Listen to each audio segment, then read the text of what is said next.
Законското решение за задолжително пензионирање на возраст од 64 години и 15 години стаж ќе ги испразни судовите. На 30 јуни во четврток, кога влегува во сила оваа законска измена во работната сфера донесена минатата година, во пензија ќе се заминат 60 суди и 13 обвинители. Владата предлага тие да останат уште 3 години, односно до моментот кога ќе наполнат 67 години, што е период во кој се очекуваат нови дипломци од Академијата за суди и обвинители.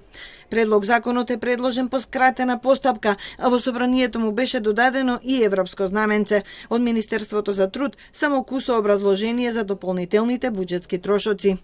За 2022, 2023, 2024 и 2025 година фискалните импликации изнесуваат 86 милиони 980 илјади денари од година или вкупно 244 милиони 8 илјади денари. Со оглед на тоа што не се работи за обемен и сложен закон, согласно со член 170 од Деловникот на Собранието на Република Македонија, се предлага овој закон да се донесе по скратена постапка. За опозицијата сомнително е што судскиот совет и советот на јавни обвинители ќе одлучуваат за вакво продолжување на мандатот. Реагираат и што Комисијата за европски прашања би требало да биде матична комисија.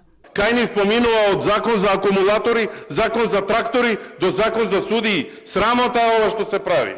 Дополнително ваквото законско решение по образлагањето зошто се донесува вакво законско решение, не спомнувате дека судскиот совет е тој што ќе решава кои се подобни судии и кои не се.